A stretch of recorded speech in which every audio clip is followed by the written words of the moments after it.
No se preocupen, vamos a hablar hoy día, iniciamos sobre la ontología del miembro superior. Imagino que ya han revisado, miembro superior es todo esto, es un poco lo que revisamos en articulaciones, ¿no? Esto de acá se llama la cintura escapular, súper importante. Todo esto viene del brazo, la articulación de todo propiamente dicha, el antebrazo y la mano. En la posición anatómica normal. En la posición anatómica normal. ¿Cuántos huesos tiene el miembro superior? Un miembro superior.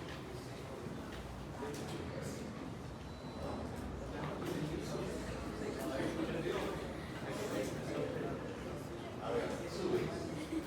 La cintura escapular está compuesta por dos huesos, la escápula y la clavícula. El brazo son los huesos, hay tres. Y el antebrazo son dos. Ya tenemos cinco huesos. Cinco. La mayor parte de los huesos están en la mano. ¿Cuántos huesos en la muñeca? Tres. ¿Cuántas metacarpianos?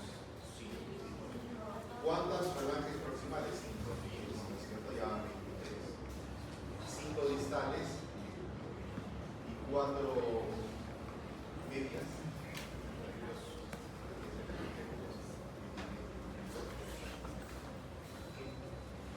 Algunos reparos importantes.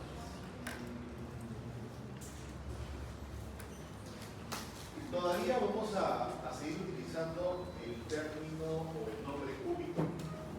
El otro nombre de la nomenclatura actual es cúbito. Vale los dos todavía. Claro, todavía se puede decir cúbito o cúbito. Acá están todas las pistas. Acá es importante los huesos sesamoideos porque van a generar inserción. ¿Qué es un hueso sesamoideo? Es un hueso que se desarrolla muy bien dentro del en miembro superior, de hecho ya lo hemos visto en el cráneo, en la columna, vamos a aprender algo de la nomenclatura de los huesos, como por ejemplo que es las protrusiones y las degresiones. ¿Cierto? Los huesos tienen protrusiones, tienen degresiones y tienen elementos musculares. Lo vamos a ir conociendo un poco. Esta es la cintura escapular. Fíjense cómo está inclinada hacia atrás la escápula, que es el eje de escápula y este es el eje de la clavícula. O sea, que la clavícula en realidad no está así. Y la escápula está así, están anguladas. Y están anguladas por la línea media que estaría pasando por el borde de las esquinas de la columna vertebral en un triángulo equilátero de 60 grados. ¿Ya? Esa es la posición.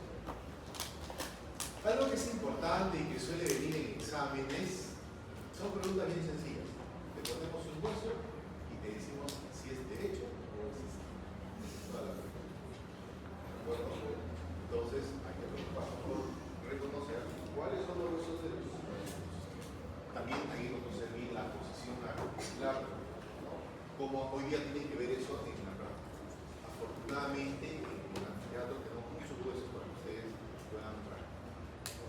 Cómo se articulan los huesos. Esto es importante. Cintura escapular.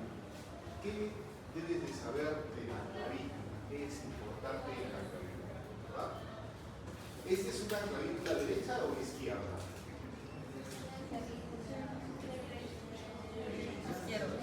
Para saber si la clavícula es derecha o izquierda, primero tienes que saber sus extremos. Hay un extremo redondeado y un extremo aplanado. Ya. El redondeado es el extremo external y este es el extremo acromial, que va a ir acá con esta parte de la escápula que se llama el acromio. Ya está.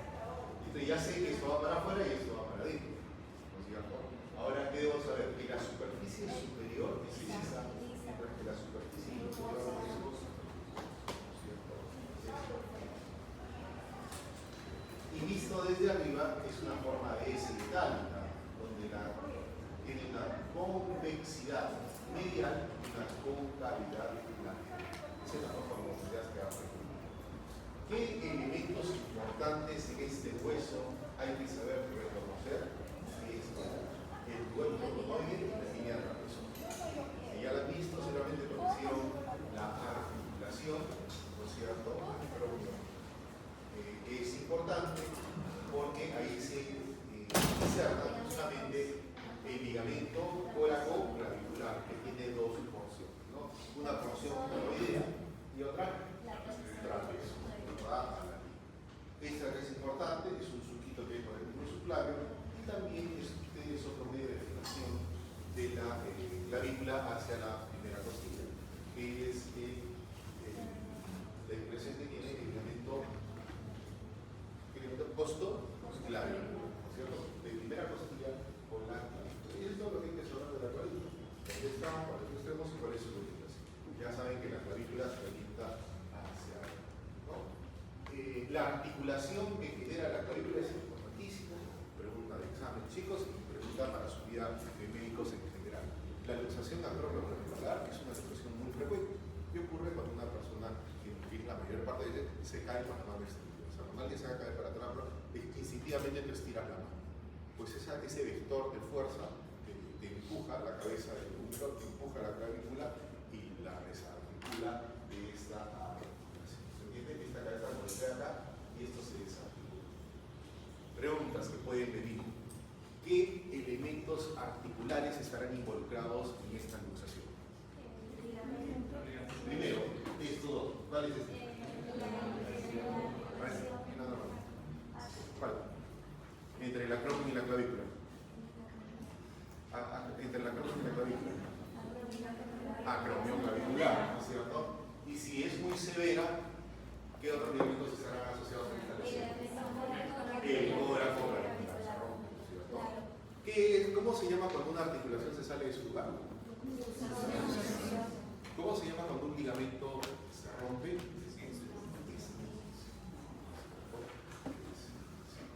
Muy bien. El ligamento coraco-acromial está involucrado en una luxación acromioclavicular.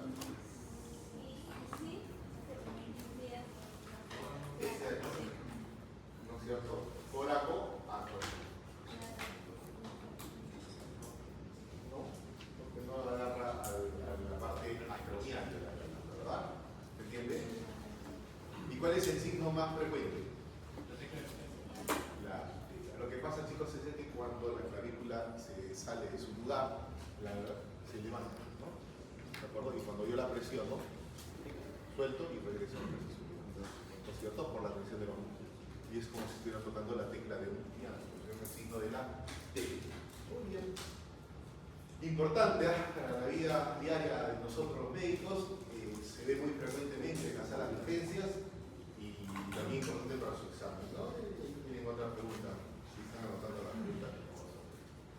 Muy bien, este hueso también lo conocen, es un triángulo, y como todo triángulo tiene tres lados y tiene tres ángulos. Es lo que hay que saber. Tendrá un borde superior, un borde medio y un borde lateral. ¿Y cuáles serán los ángulos? Un ángulo superior, tiene un ángulo superior y un ángulo inferior. El que está afuera es el ángulo lateral. El ángulo lateral está modificado, entonces ya no tiene esta figura angular, sino se modifica generando lo que se denomina la cavidad articular para el húmero o cavidad glenoidea, de ahí viene el término articulación gleno-humeral. ¿De acuerdo?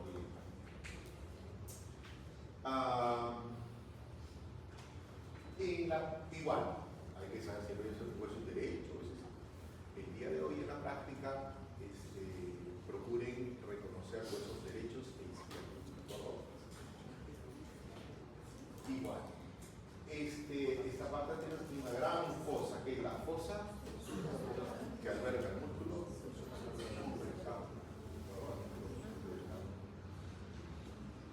Entonces tengo que aprender de todas las sensaciones musculares, algunas.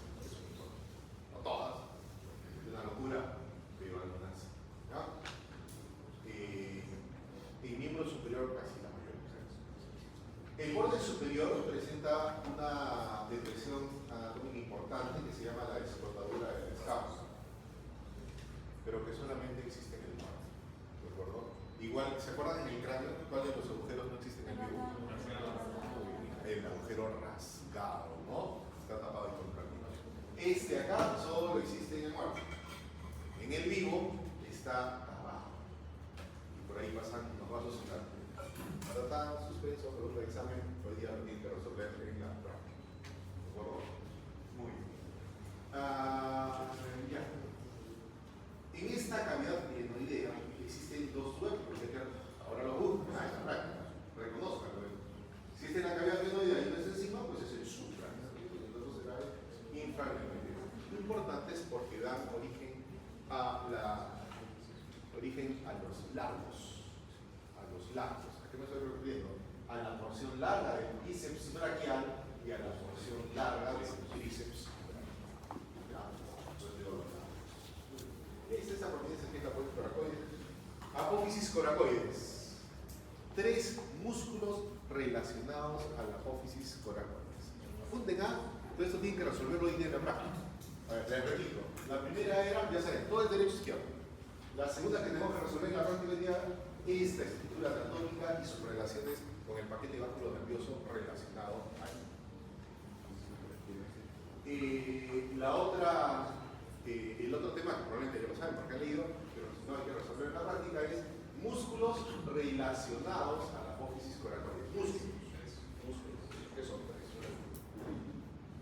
Ok.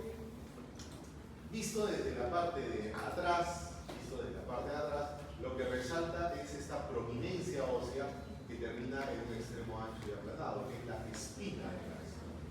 Y la espina de la escápula va a generar que la superficie posterior se divida en 2 fosas. Si está en la espina, una supraespinosa y otra infraespinosa. ¿Cierto? Muy bien. Supraespinosa y una infraespinosa. Ya está. Aquí vamos a tener al músculo supraespinoso y aquí al músculo infraespinoso.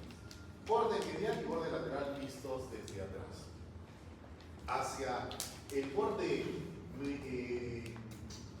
medial van a estar los músculos romboides, ¿cierto? Y hacia el borde lateral van a estar relacionados los músculos redondos. Y los mayores siempre cargan a los menores. Los mayores siempre cargan a los menores, como cuando cargan a su hermanito, ¿de acuerdo? Es decir, que está abajo es el romboides mayor, no. Acá estará el redondo mayor y acá estará el redondo, eso es ¿no? Y en toda esta fosa estará el infraescapular. En la próxima semana ya hacemos músculos y vamos a ver el músculo. En el ángulo superior está el músculo elevador de la espalda, ¿no? El elevador. Otra vez el borde superior y otra vez la escrotadura del escápula, lo que me encanta preguntar, por eso no voy con detalle el cuerpo superior del inferior. No hay más en escápula, el extremo acromiano, ¿cierto? Por el ángulo acromiano. Hay algo que no está escrito por acá, me parece, sí, es este espacio. Miren, esto es la fosa supraespinosa y esta es la fosa infraespinosa. Se comunican. Esa es la pregunta. Hay comunicación entre la fosa supraespinosa y la infraespinosa por acá, ¿no? Se comunican porque hay un nervio que inerva tanto al supraespinoso como al infraespinoso. Pero ¿cómo pasa de acá a acá?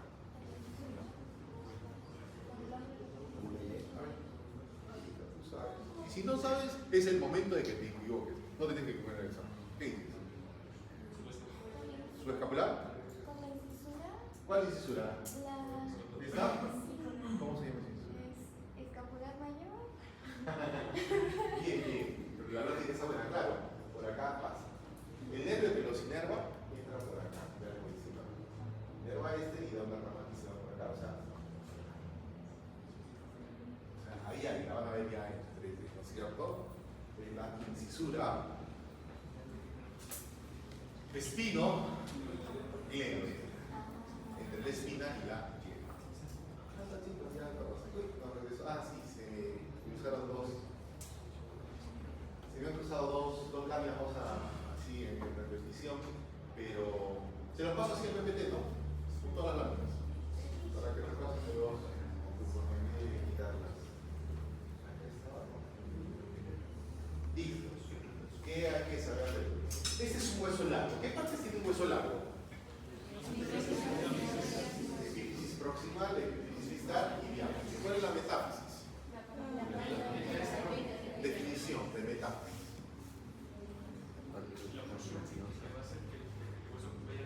Ya. O sea, es la unión entre la diáfisis y la epífisis. ¿De acuerdo? Y que solamente está en crecimiento. Claro, cuando un hueso está creciendo, ¿verdad? Pero si el hueso ya no crece, como van a ser la mayoría de los especímenes que ustedes van a estudiar ahora, entonces ya esa metáfisis ya no tiene cartílago de crecimiento, ¿verdad? Y entonces cambia a lo que se llama la línea epifisial. Pero solo lo van a ver si es que lo cortan con hueso. Por afuera no lo van a ver. ¿Ya?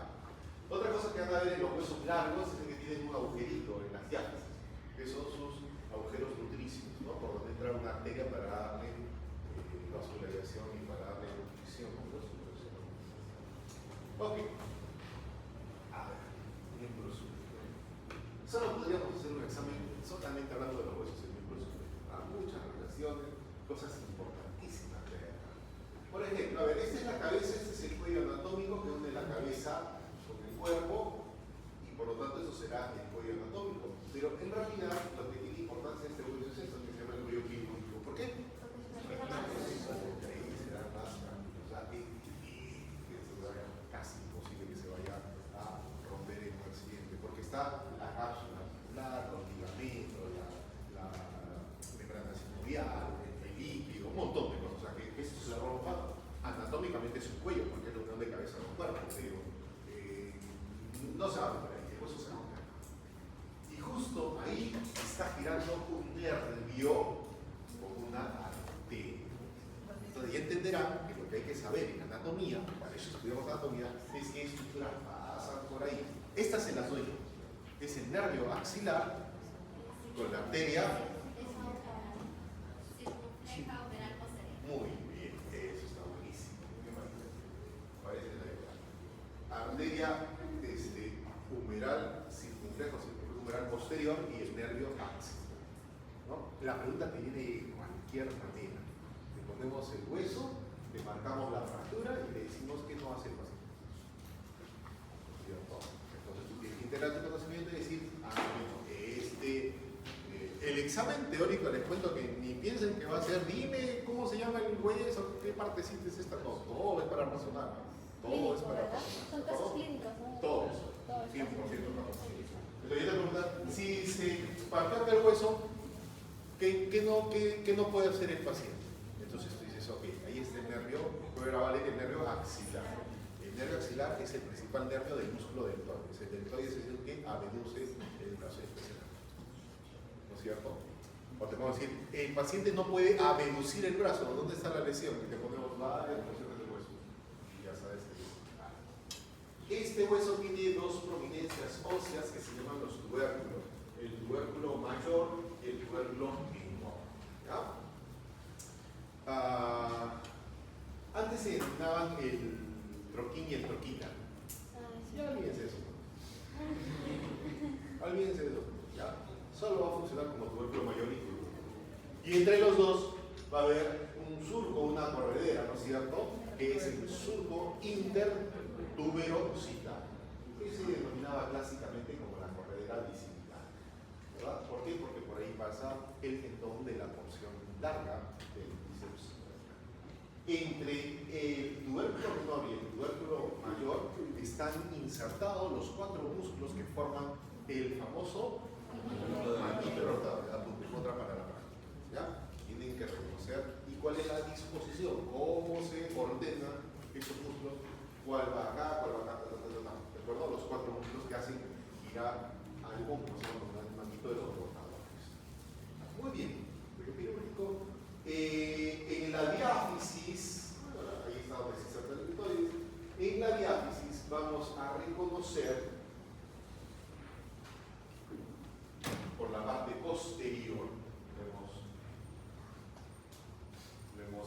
tirado a este hueso. ¿Cómo reconozco si está medio retrocedido?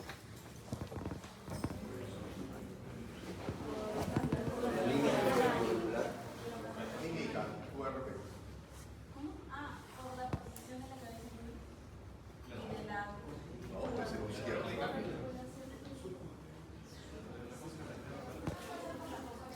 Esa es la verdadera protección. Son las fosas. Hay una fosa única que es la fosa olecraniana, en cambio la fosa anterior hay dos fosas. Profe, también se podría determinar por el surco intertubercular. Por eso, claro. Pero, o sea, a veces el surco intertubercular no está así tan claramente como está en el esquema, ¿no? Es que se va a ver, pero lo más fácil es que se vean las fosas. Las fosas. Eso sí es. Bueno, en la parte posterior van a ver un surco, en realidad, que la imagen no lo muestra muy claramente.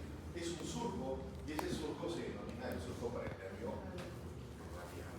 Entonces, una lesión a nivel del cuello quirúrgico te produce una lesión del nervio axilar. Una lesión a nivel de la diáfisis te produce una lesión del nervio radial. Ahí está el surco del nervio radial que está contigo. La parte inferior es importante. La parte inferior es importante. Antes se hablaba del cóndilo y se hablaba de la tróclea y lo que está arriba del epicóndilo y lo que está acá arriba el epicóndilo. ¿Ya? O sea, esta porción inferior, o sea, epicóndilo, tróclea, epicóndilo. Olvídense. Por favor. Ya eso fue historia. Ahora se habla del cóndilo del húmero. Es todo esto para que ustedes vean. Esta bolita con este carrete. La tróclea sigue llamándose tróclea, pero la bolita se llama capítulo. Entonces el cóndilo es la unión del capítulo con la tróclea. A esas dos estructuras se les denomina cóndilo. Y las prominencias elevadas sobre estas estructuras, sobre el cóndilo, se denominan epicóndilos, porque están sobre el cóndilo. Pero va a haber un epicóndilo lateral y va a haber un epicóndilo medial. El epicóndilo medial es importante porque aquí están insertadas la mayor parte de los músculos flexores de la muñeca, mientras que aquí están insertados los músculos extensores de la muñeca. Y tú lo puedes probar, si tú pones tus dedos así acá y flexionas la muñeca, vas a ver cómo acá se hace el gordito, cómo se mueve. Y por el contrario, si pones tus dedos acá en el lateral y haces hacia atrás la muñeca, vas a ver cómo se levanta eso. ¿Sí? Y de ahí viene una pregunta que es clásica, no solo en la anatomía, en clínica, en el ENAM, en el internado, en todo. Me dicen, una persona que juega golf, ¿no es cierto? ¿Qué movimiento hace el golfista? Esto, ¿verdad? ¿Qué utiliza más? Los flexores. Por lo tanto, ¿qué parte irrita, qué parte inflama? El epicóndilo medial. Mientras que un tenista hace este movimiento, ¿verdad? Con la raqueta. ¿Qué está ejercitando más? Los extensores. Está mandando hacia atrás. Entonces, inflama más el epicóndilo lateral. Entonces, esto de acá, ya saben que inflamación es itis. Apéndice más itis, apendicitis. Se le inflamó el apéndice. Bien. Entonces, esta es la epicondilitis lateral, o codo del golfista, y la epicondilitis, del tenista, y la epicondilitis medial, el codo del golfista. Pregunta. Aquí hay unas fosas importantes, que son las fosas para las cuales van a permitir que los huesos del antebrazo puedan flexionarse y encajar. Aquí el radio, por eso se llama la fosa radial, y aquí el cúbito o ulna a través de una estructura que se llama la fosa paranoide, y pues se llama la fosa coronoidea. Y hacia atrás, el olecrano de la ulna, por eso se llama la fosa olecrana. ¿Ya? Entre la tróclea, el cóndilo, y el epicóndilo medial existe un canal, un surco muy pronunciado, súper pronunciado. ¿De acuerdo? Lo van a ver ahora, van a palparlo. Es incluso cuando pasa el nervio cubital. Ustedes están viendo ahí atrás un brazo, ¿no es cierto?, derecho. Entonces aquí, justo aquí, si ustedes Miren, si ustedes inclusive se pueden palpar. Acá está el epicóndilo medial, ¿no es cierto? Y si dan un poquito van a ver la trópica y van a ver ahí que hay un surquito. Ya, ese es pues el surquito que cuando estabas jalando que te golpeaste el codo, una electricidad horrible. Sí. ¿No? Ya, ese es el surco para el nervio cubital. Por ahí está pasando el nervio. Otra zona de lesión, entonces cuando hay una fractura de ese nivel, se lesiona el nervio cubital.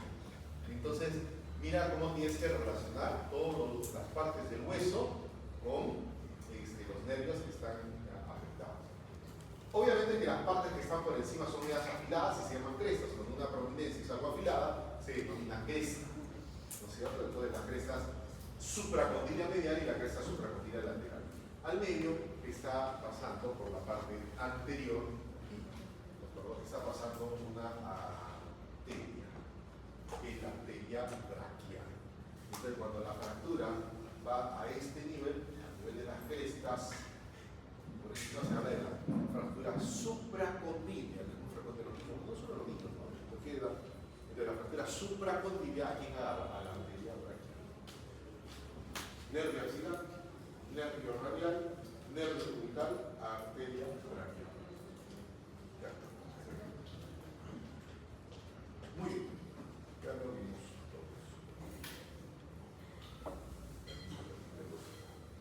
Los dos huesos es importante que sepan cómo articulan, tanto el radio como el cúbito, ¿cierto? Es importante que acá se tiene la articulación del codo entre los tres huesos y por lo tanto hay tres articulaciones, la húmero-radial, la húmero-cubital y la radio-cubital próxima, porque también hay una radio-cubital distal.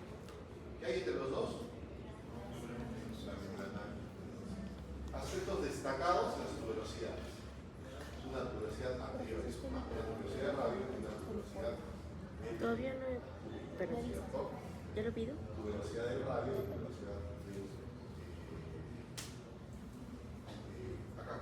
velocidad radio y la velocidad de ¿verdad? Importantes porque ¿qué se inserta en la velocidad radio? El tendón del músculo bíceps.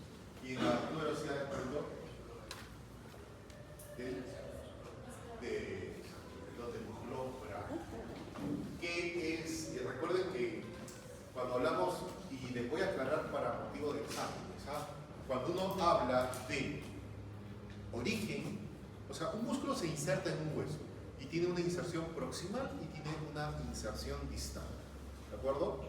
Cuando hablamos de origen, nos estamos refiriendo a la inserción proximal.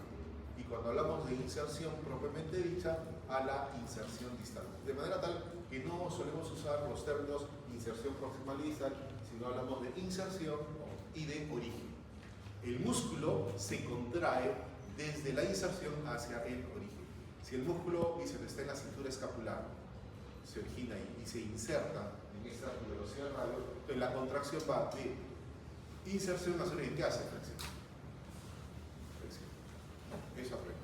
Cuando vean sus atlas, que gusten, que tengan a la mano, van a ver que los huesos están pintados con las inserciones tanto en rojo como en azul. Rojo significa origen, azul significa inserción. Esa es una convención de la relación. La cabecita articular y acá están las estiloides, ¿verdad? Las estiloides. Existe una fractura muy típica que es de la gente mayor, ¿no? De las personas mayores que se caen, extienden la mano y se les parte la muñeca el radio, que se llama la fractura de Cortes, que es esta, la fractura distal del radio, con estas prominencias que se llaman las apófisis estiloides.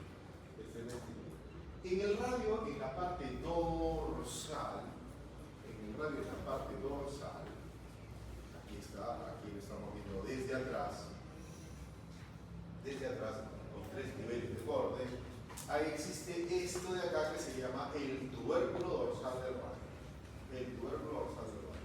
Y acá usted va a tener que investigar los canales que generan para las correderas extensoras, ¿ya? Para poder relacionar las correderas extensoras.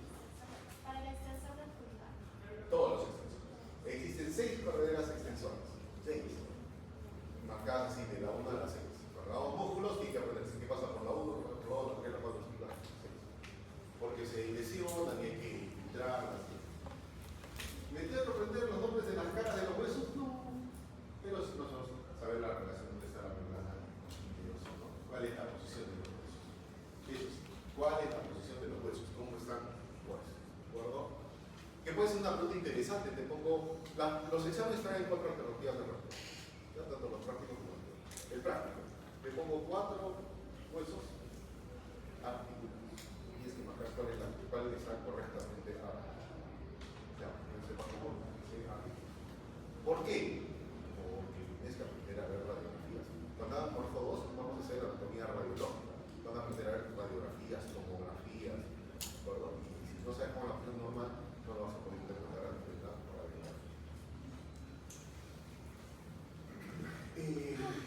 Esto es lo que hablábamos de los montes coronoides, con la escotadura radial donde va a ir la cabeza en radio, y este es el polineano.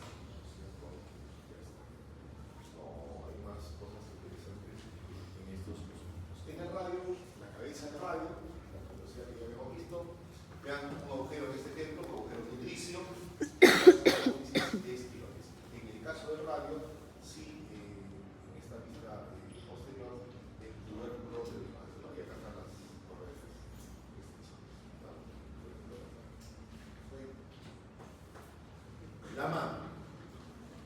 La mano ósea. ¿Cuántos huesos tiene la muñeca?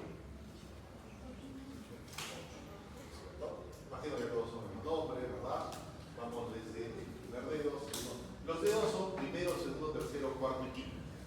Normalmente, anatómicamente, la nomenclatura es el número romano.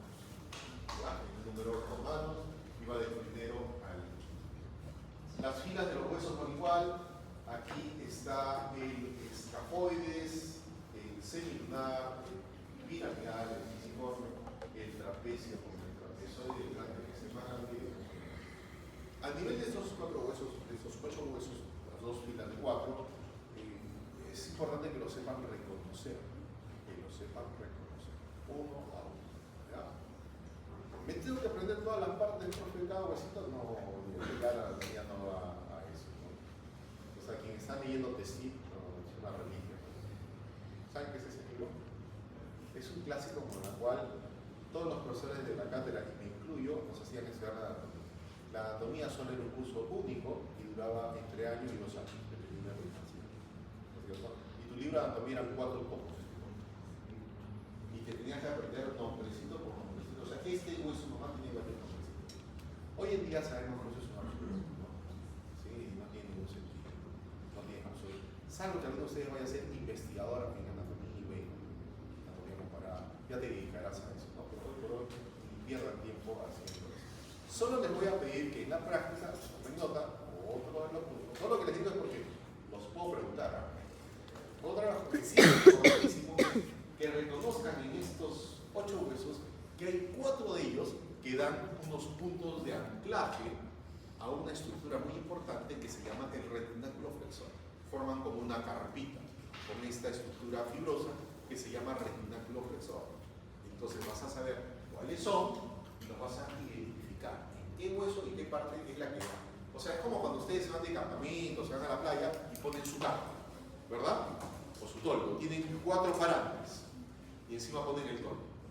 Ok, el toldo se llama retináculo flexor. Y los 4 parantes tienen que investigar cuáles son, dónde están. ¿De acuerdo? ¿Cuáles son esos 4 parantes? Y los tienen que identificar en todas las estructuras que les hemos el día de hoy.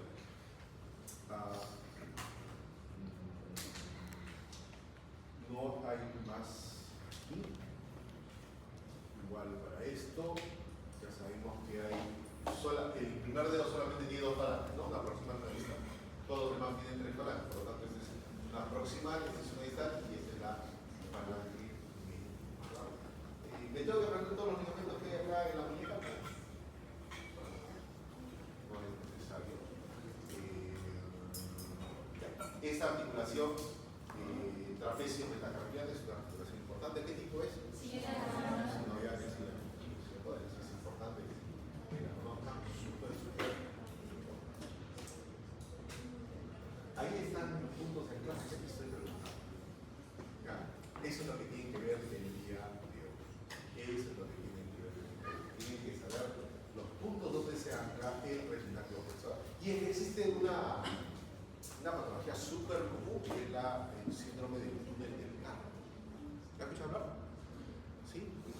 Policarpo, cuando utilizaban hace mucho tiempo, era el problema de las personas secretarios, secretarias, que trabajaban con la máquina de escribir.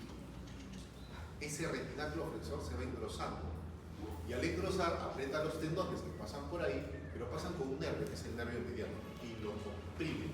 Es una de las enfermedades por compresión nerviosa. Y eso te da debilidad muscular, atrofia muscular, problemas sensitivos, y por eso es importante. Hoy ya no hay máquina de escribir, pero igual las computadoras, o cuando estás en tu época de ludópata, eso es todo ¿no es cierto? Puedes hacer el primer. Por eso he visto que los mousepad hoy por hoy tienen una almohadilla acá, para evitar esto, ¿ya? Miren toda la importancia que tiene y por eso tienen que reconocerme estos puntos de actividad. Es fácil, ¿ah? Todo lo que les digo no son rebuscados, ¿ah? Es así muy abierto, pero no se los digo porque la idea es que descubran el día, ¿no? Que lo descubran. Y ya está. ¿Preguntas? ¿Dudas de lo que han leído? No es necesario aprendernos cada partecita, cada parte. Es necesario que conozcas todos los huesos, dónde están y cómo son. Eso sí. Una pregunta que no te voy a dejar de hacer es cuando lleguemos a oído, que te voy a poner una lupa, te voy a poner los 3 huesecillos del oído y la pregunta va a ser que me digas cuál es el huesecillo que te estoy diciendo. ¿De acuerdo? ¿Sí? Estribo, yunque, martillo. Claro, esa es mi casa. Lo dijo en el laboratorio. Cada huesito tiene partes, pero yo no quiero que se aprendan las partes. Solo apréndete los huesos de acá. De la mano, solo apréndete los huesos de Chicos, acá. yo quiero Y bueno, los de que acá, pues, ustedes pero aprendan no. anatomía, pero que cuando nos volvamos a ver en el hospital, cuando nos volvamos a ver en el 6º año de medicina, en su internado, o cuando estén haciendo su especialidad, vamos a volver a encontrar. No quiero hacerles una pregunta de anatomía y que no tengan aorta, me suena. O sea, de nada sirve que ustedes aprendan paporrete. Soy antipaporrete, o sea que paporrete, ¿no? No, y todas las partecitas, si no le das una orientación, una aplicación clínica y sobre todo, lo más importante, o sea, ¿de qué me serviría hacerte una anatomía complicada y digo, ya, saco un slide y lo pongo al hueso grande y les estoy enseñando a las partes del hueso grande? Sería un absurdo, realmente sería un absurdo. Eso yo lo sé porque yo soy anatomista, porque es un hobby para mí, ¿de acuerdo? Pero, o sea, cuando se te fractura el hueso, ¿tú crees que interesa la partecita del hueso? Lo que sí interesa es que tú como médico general Sepas dónde está. sepas dónde está y que ninguna radiografía te presente una radiografía y tú sabes, por eso lo veo. Pero si te presenta una radiografía y como hoy me pasó con un residente, ¿no? Que estaba viendo un cerebro y ya vamos a llegar a neuro. De hecho acá le voy a enseñar un poco de tomografía. Y dije, a él usarme la cápsula interna porque estamos viendo una hemorragia en un paciente. ¿Y qué les puedo decir? Pues, ¿no? Es como, pújame la puerta y estaba viendo el techo. Eso no puede pasar. Eso no les puede pasar. No les puede pasar. O sea, llévense una anatomía porque es importantísimo para la carrera médica. Van a hacer procedimientos, van a pulsar tórax, abdomen, van a poner catéteres, todos. Si no saben, todos somos médicos cirujanos, así sale tu título, médico cirujano. Después ya puedes ir a una rama quirúrgica como especialista. Pero todos acá van a hacer procedimientos, van a hacer intervenciones, van a palpar. Y si no tienes un concepto claro de cómo es la anatomía, pierdes. ¿Está claro? Bien chicos, nos vemos en la actividad.